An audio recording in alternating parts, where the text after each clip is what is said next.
ఉత్తరాంధ్ర రాజకీయాల్లో సుదీర్ఘ అనుభవం, ప్రత్యేక శైలి కలిగిన మాజీ స్పీకర్ తమ్మినేని సీతారాం ప్రస్తుతం తీవ్ర రాజకీయ సంక్షోభాన్ని ఎదుర్కొంటున్నారు.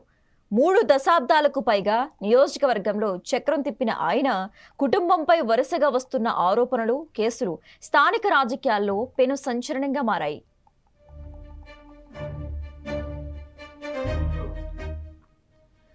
ఆమదాల వలస నియోజకవర్గం నుంచి పలుమార్లు విజయం సాధించిన తమ్మినేని ఒకప్పుడు కాంగ్రెస్ హయాంలో ఉత్తరాంధ్ర సమస్యలపై ఆందోళనలు చేపట్టి బలమైన నేతగా గుర్తింపు తెచ్చుకున్నారు. ఆ తర్వాత వైసీపీ ప్రభుత్వ హయాంలో అసెంబ్లీ స్పీకర్గా అత్యున్నత పదవిని అలంకరించారు.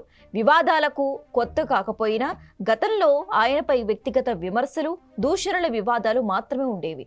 కానీ ఈసారి పరిస్థితి పూర్తిగా భిన్నంగా మారింది. తొలిసారిగా ఆయన కుటుంబంపై భూ కబ్జా ఆరోపణలు రావటం, భార్య వాణి, కుమారుడు చిరంజీవి నాగ్ తీవ్రమైన కేసులను ఎదుర్కొంటుండటం గమనార్హం.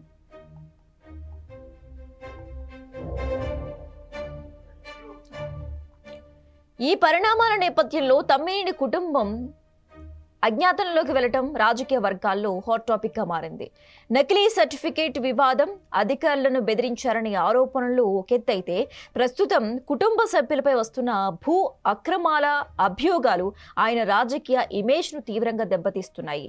దశాబ్దాలుగా కష్టపడి సంపాదించుకున్న రాజకీయ పలుకుబడిని ఈ వివాదాలు ఏ విధంగా ప్రభావితం చేస్తాయనేది ఇప్పుడు ఉత్తరాంధ్ర రాజకీయాల్లో చర్చనీయాంశమైంది.